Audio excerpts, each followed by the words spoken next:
성경 말씀 여호수아 12장 1절에서 6절입니다. 이스라엘 자손이 요단 저편 해 돋는 쪽, 곧 아르논 골짜기에서 헤르몬 산까지의 동쪽 온 아라바를 차지하고 그 땅에서 쳐 죽인 왕들은 이러하니라. 시온은 해수건에 거주하던 아모리 족속의 왕이라. 그가 다스리던 땅은 아르논 골짜기 가에 있는 아로엘에서부터 골짜기 가운데 성읍과 길르앗 절반 곧 암몬 자손의 경계 야복강까지이며 또 동방 아라바 긴네로 바다까지이며 또 동방 아라바의 바다 곧 여메 베저시못으로 통한 길까지와 남쪽으로 비스가 산기스까지이며 옥은 르바의 남은 족속으로서 아스타롯과 여드레이에 거주하던 바산의 왕이라. 그가 다스리던 땅은 헤르몬 산과 살르가와 온 바산과 및 그술 사람과 마아가 사람의 경계까지의 길르앗 절반이니 헤스본 왕 시혼의 경계에 접한 곳이니라. 여호와의 종 모세와 이스라엘 자손이 그들을 치고 여호와의 종 모세가 그 땅을 루벤 사람과 갓 사람과 므낫세 반 지파에게 기업으로 주었더라. 아멘. 여호수아 12장을 읽었는데 여호수아 12장 마지막 절, 그러니까 여호수아 12장 24절에 보면은 하나는 디르사 왕이라 모두 31왕이었더라. 그러니까 이스라엘 백성이 가나안 땅에 들어가서 점령한 성읍이라고 말할 수 있고 하나의 부족 국가라고 말할 수 있는 이 나라가 31개였다라는 것을 말씀해 주고 있어요. 그리고 11장, 우리가 지금 오늘 12장을 읽었는데 11장 마지막 절이 또 23절이잖아요. 그 23절을 보면 이와 같이 여호수아가 여호와께서 모세에게 말씀하신 대로 그 온 땅을 점령하여 이스라엘 지파의 구분에 따라 기업으로 주매 그 땅에 전쟁이 그쳤더라 그랬어요. 그러니까 실제적인 전쟁은 어디에서 끝났냐? 여호수아 11장에서 전쟁이 끝났다. 그러면 오늘 이제 12장은 이미 전쟁이 끝난 그 땅에 요단강을 중심으로 요단강 동편에 있는 두 왕, 헤스본, 즉 아모리 족속의 왕 시온, 바산의 왕 옥, 이 두 왕에 대한 것은 요단강을 건너기 전이니까 모세가 점령을 해서 오늘 12장 6절에 표현한 것처럼 모세가 점령한 그 땅을 루벤 지파, 갓 지파, 므낫세 반 지파에게 주었다. 이렇게 이제 마무리가 됐고, 요단강을 건너서 이제 요단강을 건너기 전에 모세는 죽었으니까 요단강을 건너서 이제 여호수아를 중심으로 해서 여리고성, 우리가 이제 첫 번째 성이 여리고성, 두 번째 성이 아이성, 그 다음에 기브온, 그 다음에 다른 모든 연합군들을 물리친 왕이 31왕이었다. 이렇게 표현을 하는 거예요. 자, 그러면은 우리가 여기서 이상하게 생각해야 될 것이 뭐냐면은 요단강을 중심으로 두 개의 왕이 있잖아요. 두 명의 왕. 이 사람이 지금 아모리 왕 시몬과 바산 왕 이 두 왕이에요. 이 두 왕은 실제적으로는 모세가 점령한 땅이고, 그 다음에 요단강을 건넌 다음에는 여호수아가 이제 가나안 땅을 점령한데 이게 31왕이에요. 그러면은 이제 두 개를 다 합치게 되면은 총 33, 토탈 우리가 33으로 우리가 계산을 해야 되거든요. 그런데 성경은 여전히 뭐라고 말하냐면은 12장 24절에 하나는 디르사 왕이라 모두 31왕이었더라. 이렇게 표현을 하는 거예요. 분명히 모세가 점령한 아모리 왕 시온, 그 다음에 바산의 옥, 이 땅도 점령을 해서 루벤 지파, 갓 지파, 므낫세 반 지파가 이 땅의 소유권을 받았잖아요. 땅의 분배를. 그러면 여기도 어떤 부분에서는 그 점령한 땅으로 계산을 하고 성경은 기록을 해야 되는데 성경은 가나안 땅에 있는 것만 기록을 했다라는 거예요. 그것은 무엇을 말해주고 있느냐 하면 하나님은 가나안 땅만 약속의 땅으로 주신 것입니다. 엄격히 말하자면은 요단 동편에 있는 이 지금 루벤 지파, 갓 지파, 므낫세 반 지파가 차지한 그 땅은 하나님이 약속한 땅이 아닙니다. 원래 이 땅은 전쟁을 해서 점령하기 위한 땅이 아니라 요단강을, 즉 가나안 땅을 들어가기 위해서 통과해야 되는 그 땅이었어요.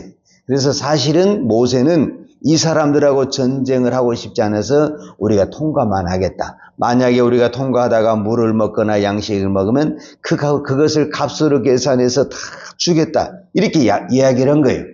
그런데 이 두 왕이 그것을 거부하고 군사를 일으켜서 전쟁을 하는 바람에 어쩔 수 없이 전쟁이 일어나게 된 거예요. 그래서 이제 그 땅을 점령을 했으면 그냥 이스라엘 백성은 지나가면 되는 거예요, 이제. 왜냐하면 원래 그 땅은 지나가는 땅이니까.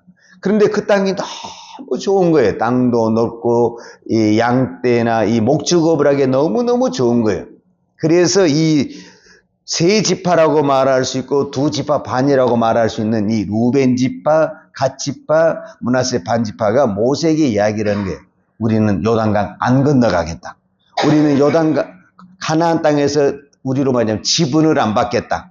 땅의 분배를 안 받고 우리는 여기서 살겠다. 그 말을 들은 모세가 대노했죠. 왜 너희들만 여기서 남냐? 그래서 협상을 하게 된 거죠. 그 협상이 뭐냐면은 앞으로 가나안 땅에 가면 수많은 전쟁을 해야 되는데 너희들은 안 가면은 이 주력 부대, 군사의 주력 부대가 이 세 지파에 많이 있거든요. 근데 이 지파가 안 가면 군사적인 문제가 생기는 거예요. 그래서 어떻게 결론을 내렸냐? 자녀들과 모든 양떼는 여기다 놔두고 군사만 데리고 가서 전쟁이 끝날 때까지 우리가 전쟁을 다 하고 전쟁이 끝난 다음에 우리는 되돌아오겠다. 이렇게 약속을 하고 이제 요단강을 건넌 거예요. 자, 오늘 여기서 우리가 꼭 기억을 해야 될 것은 성경은 요단 동편에 있는 땅, 루벤 지파, 갓 지파, 므낫세 반 지파가 얻은 땅은 하나님의 약속으로 인정하지 않습니다. 그 말은 무슨 말이냐면 하나님은 가나안 땅만 약속을 했다라는 거예요. 이거는 루벤 지파, 갓 지파의 욕심입니다. 우리가 신앙생활할 때 언제 위험하냐면 하나님이 주신 것으로 만족을 해야 되는데 꼭 우리는 욕심을 부립니다. 그래서 하나님이 주시지 않는 것을 그럼 그때는 좋죠. 근데 결국 그것이 무엇이 되게 되냐면 우리의 신앙을 무너뜨리게 되는 것입니다. 그래서 이스라엘 백성의 가장 먼저 망한 나라가 요단 동편이다. 왜? 하나님이 약속하지 않는 땅은 오래가지 못한다. 그리고 성경에도 정확하니 하나님이 점령한 땅이라고 기록을 하지 않습니다. 그 땅은 통과해야 될 땅이지 거기서 머물러야 할 땅이 아니다 라는 것을 말씀해 주고 있는 것입니다. 우리가 또 한 가지 생각해 볼 수 있는 것은 이스라엘 백성들은 애굽에서 나온 다음에 광야 40년의 광야 생활을 했습니다. 광야는 사는 것 자체가 힘듭니다. 그러지 않겠어요? 그런데 거기서 무슨 군사훈련을 하겠어요? 무슨 정부가 제대로 세워지겠어요? 너무너무 힘든 생활을 해갔죠. 그런데 이미 성을 가지고 있고 모든 군사를 가지고 있는 이 가나안의 31왕을 어떻게 이겼냐고, 어떻게. 이게 좀 어떤 부분에서는 말이 안 되는 거잖아요. 한 나라도 아니고 오늘 성경에 표현한 대로 31왕이나 되는 이 왕을 어떻게 이스라엘 백성들이 40년 동안 광야 생활한 이 사람들이 이거를 이길 수가 있었느냐? 이유는 딱 하나입니다. 이 여호수아 1장에서 그게 이제 나오는데 하나님이 여호수아 1장에 이렇게 말을 했어요. 여호수아에게 약속한 말씀이 있어요. 그 약속한 말씀이 뭐냐면 여호수아 1장 5절에 너의 평생에 너를 등이 당할 자 없으리니 내가 모세와 함께 있던 것 같이 너와 함께 있을 것임이라. 내가 너를 떠나지 아니하며 버리지 아니하리니. 여기서 중요한 단어가 뭐냐면 내가 너와 함께 하겠다. 이렇게 약속한 거예요. 그러니까 여호수아를 중심으로 해서 이스라엘 군사가 가나안 땅에 그 31왕을 다 점령할 수 있었던 유일한 힘은 어디에서 나왔냐? 하나님이 함께하는 데서 나왔다. 그러니까 이스라엘 백성들은 군사적인 숫자나 무기나 모든 부분에서 부족하고 약했어요. 그럼에도 불구하고 가나안의 31왕을 다 점령할 수 있었던 유일한 비결이 하나 있었다고 한다면은 하나님이 함께 하셨다. 오늘 저와 여러분에게도 우리가 이 광야에 같은 이 믿음의 길을 승리하는 비결이 뭐냐면은 하나님이 함께 하시는 것입니다. 하나님이 함께 한다는 말은 무슨 말이냐 하면은 그냥 우리가 하나님만 믿으면 하나님이 다 함께 하는구나. 그렇지 않습니다. 하나님이 함께 한다는 것은 뭐냐면은 하나님이 여호수아에게 말을 했을 때 그 말씀을 가지고 믿음으로 사는 것입니다. 믿음으로 사는 그곳에 하나님이 함께 하십니다. 그러니까 이거는 구약에서는 하나님이 모세에게 그 다음에 여호수아에게 내가 너와 함께 이렇게 말을 했잖아요. 근데 신약에서도 예수님이 동일하게 제자들에게 뭐라고 말을 하냐면 예수님이 마태복음 28장에 이제 그 부활하셔서 승천하시면서 그 모든 제자들에게 그거는 오늘 저와 여러분에게 해당이 되는 거예요. 그래서 이 말씀이 중요한 거예요. 저와 여러분에게도 예수님이 동일하게 말씀하는 것이 뭐라고 말을 하냐면은 마태복음 28장 18절에서 20절에 보면 예수께서 나와 일러 가라사대 하늘과 땅의 모든 권세를 내게 주셨으니 그러므로 너희는 가서 모든 족속으로 제자를 삼아 아버지와 아들과 성령의 이름으로 세례를 주고 내가 너희에게 분부한 모든 것을 가르쳐 지키게 하라. 볼지어다 내가 세상 끝날까지 너희와 항상 함께 있으리라. 이렇게 말씀하셨습니다. 그러니까 예수님이 분명히 제자들을 놔두고 하늘나라에 올라가면서 뭐라고 말하냐면은 내가 세상 끝날 때까지 항상 네가 어려울 때만 한 것이 아니라 네가 어느 곳에 있든지 무슨 상황에 있든지 항상 너와 함께 있으리라. 이 약속의 말씀을 주세요. 그리고 이 약속의 말씀을 믿고 그들은 온 땅에 다니면서 하나님의 복음을 증거할 때 가는 곳곳마다 분명히 나 혼자 갔는데 주님이 여기 계시다는 것을 그들은 체험하게 됐어요. 그러니까 사도 바울이 수많은 곳에 선교 사역을 나갔고 교회를 세웠지만 이미 사도 바울이 가기 전에 이미 그곳에 하나님이 먼저 와 계시고 함께 하셨다는 것을 우리는 성경의 역사를 통해서 볼 수 있습니다.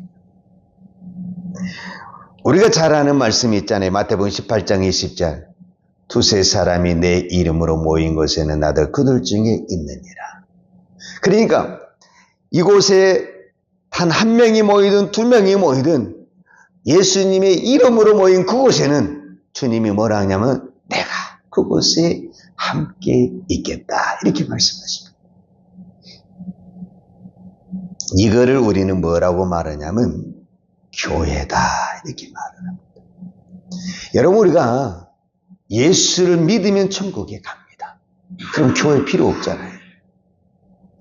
믿음으로 우리가 교회 가는데, 참 믿음으로 우리가 천국을 가는데 왜 교회에 나옵니까? 물론 교회에 나와서 우리가 은혜도 받기도 하고 또 우리가 교회에 나와서 믿음이 자라기도 하지만 교회 다니면서 시험 든 모든 사람들이 교회 때문에 시험 든 게 얼마나 많은지 모릅니다. 왜냐하면 교회에 다 거룩한 사람, 믿음이 좋은 사람만 있는 것이 아니라 교회 안에 우리를 넘어뜨리게 하는 시험이 너무너무 많이 있습니다. 어떤 부분에서는 교회 때문에 시험 든 사람들이 너무너무 많습니다. 교회가 우리의 신앙에 도움이 되기보다는 방해가 되는 것들이 너무너무 많습니다.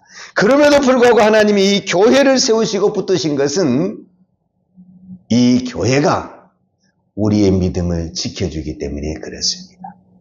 예를 들자면 여러분이 자녀를 키우잖아요. 여러분 학교에 보내면 친구들하고 싸움도 해야 되고 왕따도 당해야 되고 시험도 봐야 되고 얼마나 힘듭니까? 학교 다니지 말고 집에서 공부해야지. 그래서 집에서 공부하면 그 애가 훌륭한 애가 됩니까? 그렇지 않습니다. 학교 가서 싸우기도 해야 되고 시험도 봐야 되고 왕따도 당하고 이런 그런 과정을 겪어야만이 건강한 아이, 인격적인 아이, 사회에 잘 적응한 아이가 되는 것입니다. 교회는 분명히 하나님이 세운 교회지만 시험도 들고 싸우기도 하고 부딪히기도 하고 갈등도 일으키는 겁니다. 이 과정 속에서 우리의 믿음은 자라게 되고 우리의 믿음은 성숙해지게 되고 천국을 바라보게 되고 우리 안에 하나님의 사람으로 변화되는 역사가 일어납니다. 여러분, 이 땅의 교회 중에 완벽한 교회가 어디가 있습니까? 이 땅에 믿는 사람 중에 완벽한 사람이 누가 있습니까? 나를 보면 알잖아요. 내가 완벽합니까? 내가 완벽하지 않는데 누구에게 완벽하라고 요구할 수가 있습니까? 그럴 수 없습니다. 그럼에도 불구하고 하나님은 이 교회를 지키는 것은 우리의 부족한 사람들이 모여서 두세 사람이 모여서 힘들지만 그 부딪히는 과정 속에서 서로 기도하다 보니까 믿음이 넘어질 때도 있지만은 믿음을 세워갈 때가 훨씬 더 많은 것입니다. 제가 이렇게 새벽에 기도하고 설교할 수 있는 것은 여러분이 있기 때문에 그렇습니다. 또 여러분도 이 새벽에 나와서 기도할 수 있는 것은 목사가 설교를 하고 있기 때문에 우리가 같이 하는 것입니다. 우리 다 부족하죠. 연약하죠. 그렇지만은 우리의 부족한 사람들이 모여서 서로를 세워주고 교회를 세우고 믿음을 세워가는 것입니다. 그래서 교회는 중요한 것입니다. 오늘도 이 땅에 수많은 교회가 하나님께 예배를 드릴 것입니다. 우리가 그 어떤 것을 가지고 준비해서 예배를 드린다고 할지라도 그것이 완벽한 예배가 될 수는 없습니다. 다 부족한 부분이 있고 저는 허물이 있다고 봅니다. 그러나 그 부족한 부분, 연약한 부분들을 통해서 우리가 서로 협력하고 부족한 부분을 세워서 교회를 세우고 성도를 세우고 믿음을 세워가는 거룩한 교회의 공동체가 될 줄로 믿습니다. 그래서 오늘 저와 여러분에게 이렇게 기도할 수 있는 교회가 있다는 것을 감사하고 우리는 교회를 사랑해야 됩니다. 분명히 우리 옆에 있는 성도가 연약하고 부족하지만 그 사람이 있기 때문에 내가 기도할 수 있고 그 사람이 있기 때문에 내가 더 하나님을 더 바라볼 수 있는 것에 대해서 우리는 감사해야 됩니다. 우리의 주변에 다 완벽한 사람만 있다 한다면 내가 더 믿음이 좋아지겠습니까? 그렇지 않습니다. 우리 주변에 부족한 사람들이 있기 때문에 그 사람을 위해서 기도하다가 우리의 믿음도 성장하게 되고 하나님을 바라보게 되고 믿음의 사람이 되는 줄로 믿습니다. 오늘 이 새벽의 기도가 우리의 부족한 교회를 세우고 나라를 세우고 연약한 성도를 세워가는 이 새벽에 그 간절한 기도가 되기를 축복합니다. 기도하겠습니다. 하나님 아버지 감사합니다. 오늘 또 우리가 이 새벽에 기도할 수 있는 은혜를 허락하신 아버지 감사합니다. 하나님, 우리는 연약하고 우리는 부족합니다. 그래서 때로는 실족하기도 하고 넘어지기도 하고 시험도 듭니다. 그러나 우리 연약한 우리를 통해서 하나님은 하나님의 나라를 세우고 하나님의 교회를 세우고 믿음의 성도를 세워가는 줄로 믿습니다. 오늘 또 이 땅에 교회가 이 주일을 맞이하여 하나님께 예배 드릴 때 하나님 우리의 허물투성이고 죄악투성이지만 하나님은 그 예배를 그 찬양을 그 기도를 기뻐 받으시고 은혜를 베풀어 주실 줄 믿습니다. 오늘도 우리가 하나님 앞에 믿음으로 기도하지만 아직도 우리의 기도는 하나님의 나라 하나님의 영광을 위하기보다는 우리의 욕심과 우리의 생각대로 기도할 때가 얼마나 많습니까? 그럼에도 불구하고 하나님은 우리의 기도를 기뻐 받으시고 은혜를 베풀어 주시며 응답하시며 축복하신 줄 믿습니다. 오늘 또 이 믿음으로 기도하고 이 믿음으로 세워지는 거룩한 성도 되게 하여 주옵소서. 예수님의 이름으로 기도하였습니다. 아멘. 유하는 내게 복을 주시고 너를 지키시기를 원하며 유하는 걸걸로 내게 비추사 은혜 베푸시기를 원하며 유하는 걸걸로 내게 향하여 드사 평강 주시기를 원하노라.